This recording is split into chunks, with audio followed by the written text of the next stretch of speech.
Bakou, c'est clairement pas mon circuit préféré à conduire. C'est pas très intéressant, c'est plein de lignes droites avec des virages à 90 degrés qui sont là juste pour casser les couilles. Il y a bien cette portion patrimoine mondial de l'UNESCO que la TV adore mettre sur un pédestal, mais c'est pas un circuit que moi j'aime particulièrement. Par contre, à regarder en tant que Grand Prix, ça déçoit rarement.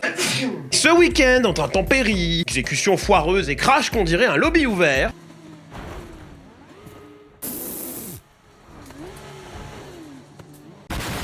il y avait à manger, hein. Et à boire aussi. Salut, c'est bébé Clippette. Tu veux savoir combien coûte du Oli Énergie? Eh ben ça coûte 10% moins cher avec le code Clippy. T'es pas content? Bim, tu prends le code Clippy 5, tu commandes 5 € de réduction sur ta première commande. Elle est pas incroyable la vie? Peut-être je suis pas Franck Leboeuf, mais moi je suis pas chaud. Bref, sans plus de salam alek, bienvenue dans Garage Talks. Faut pas parler trop fort, le chat dort. Oui non, mais je vais mettre les pieds dans le plat tout de suite, hein, ma rétention en PLS. De toute façon, l'épisode sera un peu plus court normalement cette semaine. Normalement. McLaren a très mal géré ce week-end. On aura bon dos de blâmer les pilotes pour leurs crashs respectifs, que ce soit en essai, qualif ou course. Ça fait beaucoup. On pourra aussi les blâmer pour départ nul à chier, très mauvais restart, safety car, une incapacité notoire à doubler. Ils ont une part de responsabilité, je suis parfaitement d'accord avec cet argumentaire-là. Par contre, on a chié sur Ferrari pendant quoi, 6 ans au niveau des strats? Au niveau de l'exécution, bref, de tout le temps sous Binotto, on leur a chié à la gueule. Je vois pas pourquoi on chierait que sur les pilotes quand il s'agit de McLaren. Dire un petit peu de parité, que diable. Alors qu'on entame un week-end où les tranches papa peuvent être couronnées s'ils ramènent 1 et 3, chose qu'ils peuvent largement faire étant donné que... Enfin, t'as vu la gueule de la saison, t'as vu les points là, ils ont 623 points. Mercedes, ils ont 290 points. Certes, on est post-Grand Prix là quand je vous donne les points. Mais quand même. Bref, alors qu'ils peuvent être couronnés 7 putains de courses avant la fin, ce qui, il me semble, est un record. Je crois que Mercedes n'avait pas fait dans les années hybrides 14, 15, 16. Pour sûr, ils l'ont pas fait les années d'après. Et je crois même en 2020, ils l'ont pas fait. Bref, McLaren va accumuler les erreurs, tant côté pilote que du côté de l'équipe. Et si j'ai pas besoin de vous rappeler qu'est-ce qui s'est passé au niveau des pilotes, on peut parler vite fait des erreurs d'exécution pour l'équipe. On a le problème de Power Unit en FP1 avec Oscar. Il va réduire son runtime, un runtime d'autant plus réduit par le red flag causé par Sainz à même séance. Pas arrangé au début de la FP3 parce qu'il y avait tout le temps perdu là avec le vent et des branches sur la piste. Qu'est-ce que c'est ce bordel? Préfet, ça pas fait à l'école quand même. Une perte de temps dont McLaren avait pas besoin étant donné qu'ils ont dû rebid la bagnole de Lando et qu'ils ont dû donc réaffiner le setup qu'il a pas pu affiner en FP2 je suppose, ou alors ils avaient pas sauvegardé le setup. Faut faire F2 et sauvegarder le setup, c'est pas dur, je vous promets. Bon, l'exploitation de la qualif, on a envie de leur donner un petit peu plus de mou parce que c'était une séance compliquée, on est d'accord. 6 red flags, 6 interruptions au milieu d'une séance qualificative, c'est un record. La séance qualificative a duré plus longtemps que le Grand Prix, quelque chose quand même. C'est vraiment la saison des superlatifs, hein. Superlatif à ne pas confondre avec Super Latifi. Lui, il a juste sauvé la fin de la saison 2021. Voilà, ça, c'est ce qu'on appelle du rage bait. Soit l'exploitation de la séance a été déraillée par la foultitude d'interruptions, mais c'est pas une excuse, toutes les équipes ont fait face aux mêmes interruptions. Et j'en ai vu plein dire que ouais, Lando, nul à chier, sous pression, vont sortir un tour avec une fusée, il a pas pu. Je vais, rare moment, me porter en avocat. Non, j'irai pas mettre l'habit, je vais pas ressortir le Dalloz, on va pas... Ah, les Garage Talks, c'est haute énergie mais low production value. Hein. Je vais me mettre en avocat de Lando parce que le tour qu'il a sorti sur des slicks, sur une piste un peu grasse et froide, il l'a sorti au volant d'une McLaren justement. McLaren qui, je vous le rappelle, depuis le début de la saison, c'est une des controverses. On comprend pas comment ça se fait qu'ils arrivent à si peu taper dans leurs pneus. Il y a eu plein de théories, hein, des channels d'air, de l'eau, des trucs à la con comme ça. Mais le fait que McLaren brûle pas ses pneus, à moins que ce soit de la sorcellerie, hein, implique aussi qu'ils ont peut-être un peu plus de mal à allumer leur pneumatique sur un seul tour. Donc quand t'as besoin de claquer sur une piste grasse et froide un tour dans l'urgence, c'est un peu moins facile que chez Red Bull, où les pneus s'allument beaucoup plus vite et où t'as un pilote qui a passé ses hivers sous la pluie jusqu'à s'en faire des putains d'engelures. Alors attention, c'est pas parce que je monte à sa défense que j'estime qu'il aurait pas pu faire mieux sur ce tour-là. Il a mis tout ce qu'il avait, il en a peut-être mis un peu trop. J'avais vraiment l'impression qu'il était en train de surconduire à chaque putain de virage. C'était très spectaculaire et ça donne cette impression que justement il essaie d'en tirer un maximum de rythme, mais c'est généralement comme ça qu'on est plus lent, surtout avec cette génération de bagnoles. Mais je suis pas le seul à lui chercher des excuses, de toute façon façon, puisque Andrea Stella, le team principal au micro d'F1 TV, lui, c'est voulu rassurant. C'est voulu rassurant non seulement pour Lando, on va y venir après, mais aussi sur le fait que le déroulement de ce week-end, où il y a eu plein d'erreurs, n'a pas influencé leur qualif bourré d'erreurs. Il a blâmé le manque de perf sur un manque de compréhension du pneu soft, parce qu'ils l'ont pas assez roulé sur le week-end. Mais je chiale de rire, en fait. Bon, puis après, on a la course, hein, Piastri qui se crache pour la deuxième fois en moins de 24 heures. C'est déjà assez rare de voir Piastri faire des erreurs. 2 comme ça en moins de 24 heures, c'est beaucoup. Norris qui se manque partout, chaque occasion, départ, restart safety car, frérot, tu dors. Et puis on a le pit stop qui cloue le cercueil, un week-end à oublier si vous êtes fan de McLaren. Et d'ailleurs, au sujet des pit stops, alors c'est pas une blague, mais j'ai pu lire que Stella blâmait le matos. Je mettrai une photo de l'article Motorsport. Selon lui, ils ont déjà beaucoup travaillé sur les pit stops, mais doivent continuer parce qu'il y a une importante quantité de performances disponibles dans les arrêts au stand. Sans déconner. Il a aussi évoqué qu'ils ont besoin d'améliorer les interactions entre l'opérateur et le matériel, d'un point de vue du matériel. Mais je chiale de rire, en fait. Le hardware et les opérateurs, hein, les mêmes, ils ont fait 1.9 cette année. Ils ont le DHL Fastest Pit Stop Award pour l'instant, il me semble. Et j'ai cru lire quelque part, ou en tout cas j'ai souvenir, que la limite physique pour un pit stop, ce serait aux alentours de genre 1.65. Vous vous rendez compte comment c'est rapide? Je voulais vérifier si j'avais une source tangible pour le 1.65, mais du coup j'ai fini par trouver que l'actuel record all-time pour un pit stop, c'est McLaren avec 1.80. Ouais, ce hardware il marche, Andrea. Je pense qu'il marche bien. Les opérateurs aussi, ça va, tu vois. Mais pas tout le temps. Je pense que c'est ça le problème. Il faudrait remplacer les mecs par des robots, peut-être. Par contre, là où je suis d'accord avec Stella, c'est dans la presse quand il défend Lando. Alors, on dirait que je suis un LN4 for life stan sur Twitter. Mais le dimanche décevant de Lando, il s'explique. Pas pour le restart pété au niveau de la safety car, que j'en reviens pas, quoi. Pas pour le départ merdique. Par contre, le reste, le fait que le mec soit pas capable de doubler, et j'ai un peu plus, pas dire de tendresse, de flexibilité vis-à-vis de ça. La McLaren, c'est une voiture qui adore les virages non pas rapides, bien qu'elle s'en plaint pas, non pas lents, mais médium. Alors, on dit virage à vitesse médiane, déjà. Cool. À Bakou, il y a pas de medium speed corner, et c'est dommage parce qu'il y en a sur 70% du calendrier, mais il y en a pas à Bakou.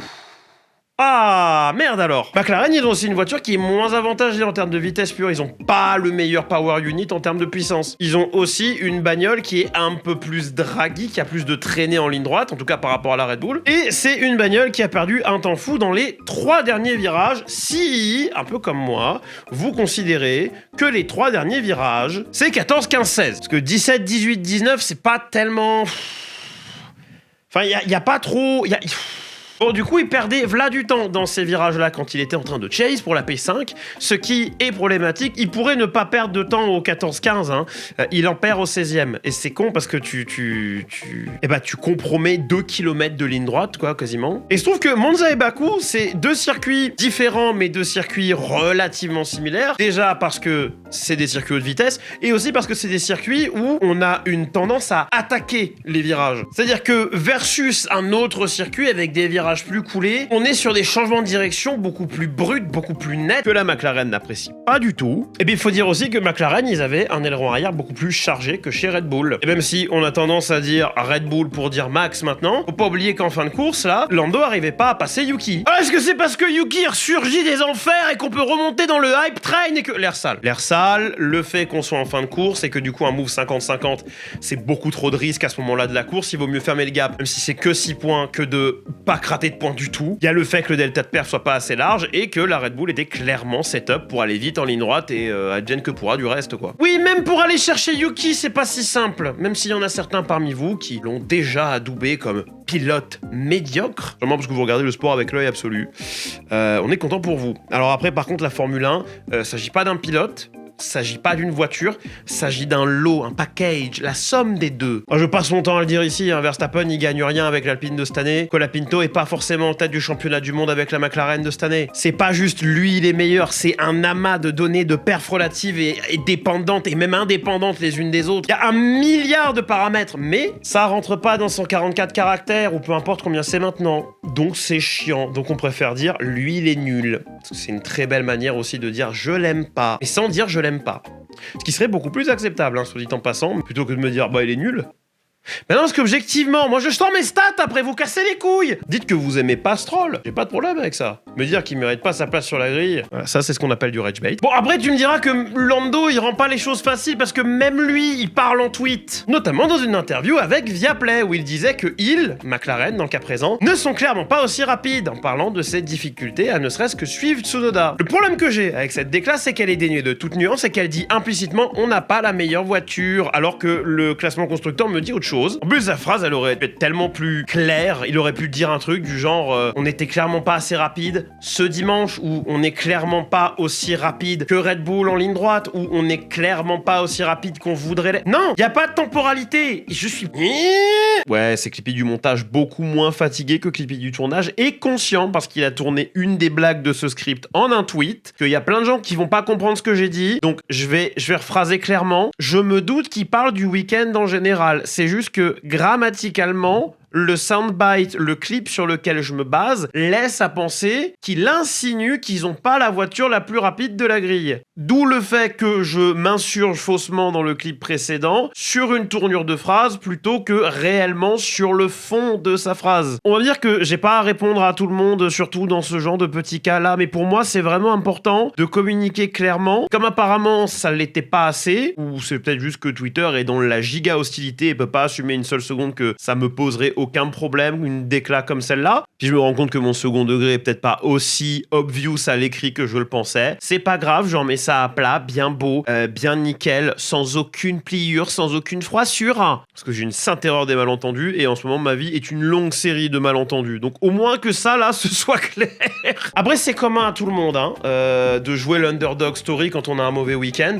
On a 3 champions du monde sur la grille, les 3 l'ont fait. Du coup ouais, je veux pas lui jeter la pierre parce que ça m'énerve, mais c'est juste le soundbite qui me rend fou parce que dans une interview avec la Sky, il parle de manière un peu plus nuancée justement de la difficulté à dépasser et ouais, une fois de plus on est ramené face au fait que le règlement 2022 est un échec, que ça double pas plus et que la majorité des grands prix sont réglés avec les qualifs et ce gros contre-la-montre qu'on appelle Grand Prix. Parce que si tu regardes bien, la majorité des changements de position, bah ils viennent d'ailleurs. Tu regardes Tsunoda par exemple, son in-lap était catastrophiquement lent et c'est pour ça qu'il perd du temps et c'est pour ça qu'il finit derrière Lawson. Et il repassera pas devant malgré le fait qu'il y avait plus de rythme à donner. Donc si on peut plus trop s'exciter sur les petites battles en piste, on peut quand même s'exciter sur The Big Picture.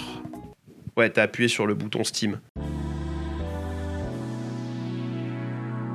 Verstappen, il a gagné son 2e Grand Prix d'affilée. Et depuis Monza, je sors la même phrase à chaque fois, tu vois, qu'il y a quelque chose de bien, une bonne free practice, une bonne pole, une win comme maintenant. Non mais, s'il gagne tout et que Piastri finit en moyenne pas plus haut que P5, alors peut-être. C'est une vanne qui commence à devenir lourde à Marion. Et c'est aussi une vanne qu'il va falloir mettre à jour, parce que s'il gagne tout et qu'après ce week-end, Piastri est en moyenne P4, borderline pas plus haut que P3, parce que bon, il y a les sprints, donc mon calcul est cassé couille. Alors peut-être. En vrai, Max, il est complètement dans le game pour une P2 championnat. Mais ce serait un putain d'exploit que d'aller chercher le titre. Surtout que la Red Bull, et on n'aura pas de preuves tout de suite, n'est à mon avis pas redevenue la voiture dominante qu'elle était la saison, pas dernière mais celle d'avant. Oui, les 2 dernières courses, elles ont un goût de Red Bull Prime Vettel, je prends une seconde au tour et je me casse dans la distance, mais c'est sur des circuits qui arrangent la voiture. C'est des circuits où Red Bull peut délester l'arrière très très très fort, ce qu'ils peuvent se permettre de faire parce qu'ils ont toujours apparemment le meilleur sol. Genre, McLaren, c'est pas parce qu'ils ont envie d'avoir un peu plus d'angle derrière qu'ils gardent l'aileron comme ça.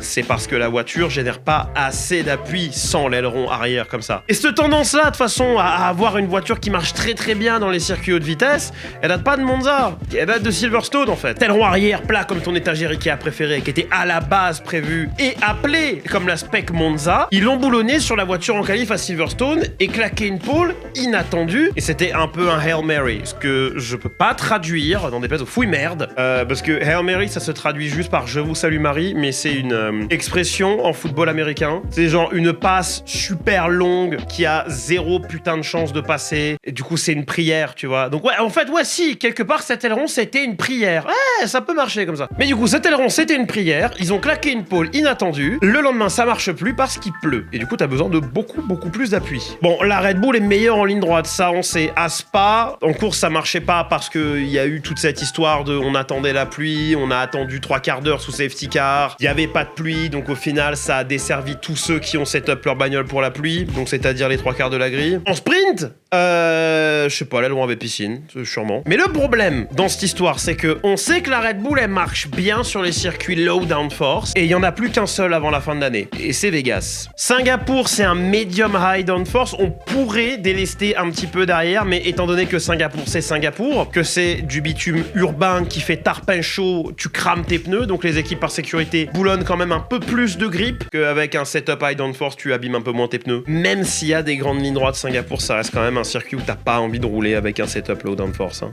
Essayez dans Formula One, hein, dites-moi des nouvelles. Il y a le Mexique qui est techniquement un high downforce, mais où t'as des vitesses, t'as Monza, parce que c'est un circuit qui est à très haute altitude, donc t'as moins d'efficience aérodynamique. C'est le seul endroit où on peut avoir des packages aéro comme à Monaco, mais des vitesses comme à Monza. Oui, c'est pour ça que les voitures au Pikes Peak ont des béquets aussi jolards, sa mère, c'est parce que ça marche moins bien quand t'es en altitude. Alors après, c'est vrai que le moteur Honda, il a tendance à bien aimer l'altitude, ou plutôt à être moins impacté que les autres en altitude. Alors peut-être. Mais le problème, c'est qu'après, t'as tout le reste. T'as Kota, Interlagos, le Qatar et Abu Dhabi qui sont du medium low ou du medium high. C'est des circuits à compromis. Soit spécifiquement là où McLaren brille. Plutôt devrais-je nuancer, là où McLaren a plus d'options que le reste de la grille. En tout cas, si, effectivement, l'avantage Red Bull, c'est seulement en vitesse de pointe. Depuis que Mekies est chez Red Bull, il y a eu des changements qui sont beaucoup plus radicaux qu'ils en ont l'air. Pas tant dans la R&D, pas forcément dans la strat, mais dans l'exécution des week-ends. Et même pas celle qu'on voit. Mekies, c'est un ingénieur. Et si oui, il va clairement perdre dans un match de fils de puterie contre Wolf ou Zach Brown, il a l'air trop gentil. Il est français en plus, il pince et joue. Regarde-le là, on dirait pas trop, genre il pourrait être un oncle dans une série française qui est artiste et qui vit à la frontière italienne, qui adore faire du ski de randonnée. Me dis pas non, j'ai brossé un portrait trop spécifique pour que tu puisses dire non. Par contre, ce qu'il y gagne, c'est en compréhension, genre en général. Apparemment, sous Horner, on avait des décisions tranchées, des discussions longuettes et pas productives. À l'inverse, avec Mekies, on a des discussions ordonnées, plus techniques, avec une compréhension réelle des problèmes. Et là où, à mon avis, Horner était beaucoup plus fort dans la gestion humaine, Mekies, lui, a une meilleure compréhension des problèmes, justement parce qu'il est ingénieur. Quand on lui demande, de toute façon, Mekies, il dit qu'il a fait 0 putain de contribution depuis qu'il est arrivé. Et c'est là où il a tort, et où je vais le dire directement, hein, c'est qu'en fait, c'est un facilitateur, le Boog. C'est pas un gars qui prend des décisions tranchées, c'est un gars qui permet à d'autres gens de s'exprimer. C'est quelqu'un qui permet, qui facilite le travail de tout le monde. Et ça donne de très bons résultats au niveau de l'exécution, et je sais pas si vous avez remarqué, mais chez Red Bull, ils ont moins de problèmes à trouver un setup en début de week-end. Là où, si je reprends Silverstone par exemple, Verstappen il avait un chariot Carrefour à 3 roues en FP1 et un monstre en qualif. Comment c'est fait? Ben c'est parce qu'il y a un truc tout nouveau chez Red Bull et j'en reviens pas d'à quel point... Enfin j'étais sur le cul quand j'ai appris ça. Plutôt que de se fier sur les datas du simulateur qui tourne à plein poumon pendant les week-ends, il se fie beaucoup plus aux leçons tirées par les pilotes pendant les séances pour mettre au point le setup. Traduction, plutôt que de laisser quelqu'un faire un setup sur Assetto Corsa ou le voler sur le workshop Steam dans F1.25, ils tirent des leçons de ce qu'ils font sur piste et ajustent en temps réel par rapport à ça. Se repose toujours bien évidemment sur le simulateur Hamilton Keys en parallèle, mais apparemment beaucoup moins. Et ça me fume, évidemment, je plaisante quand je dis F1.24 ça chasse tôt. Je sais très bien que les outils de simulation des équipes sont extrêmement pointus et ont une corrélation qui est beaucoup plus proche de ce que nous on a sur nos rigs track racer avec nos Monza R9. Et le fait qu'on laisse ça au simulateur en plus grosse partie plutôt que dans les mains des pilotes, bah c'est dingue. Moi, ça me fume, quoi, que la mise au point soit pas autant dans les mains des pilotes que ce que je pensais.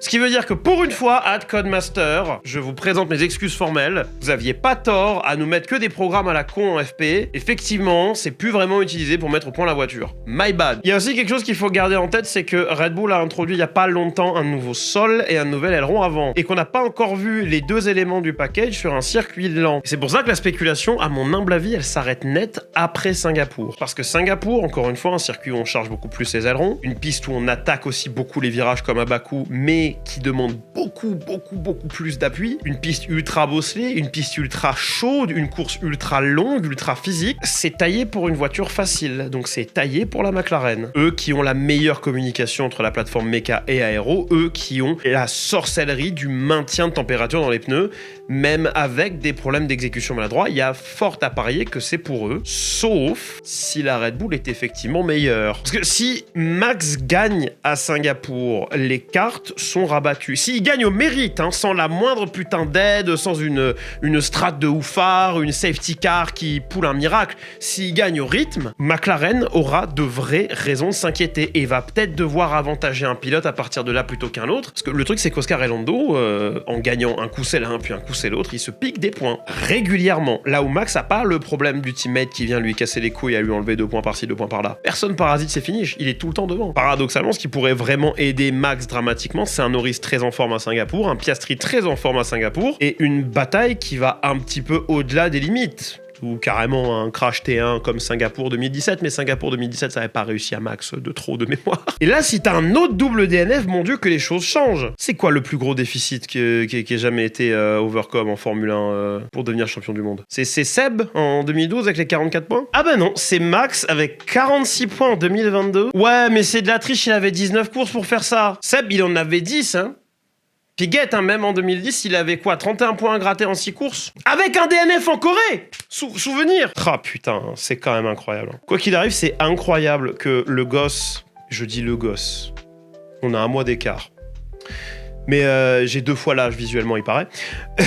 ça veut dire beaucoup du gars quand même qu'on soit là à se dire est-ce qu'il est dans le fight au championnat du monde quand il a 69 points de retard. C'est peut-être ça qui est le plus beau. C'est que Max, il a la possibilité mathématique d'être champion du monde.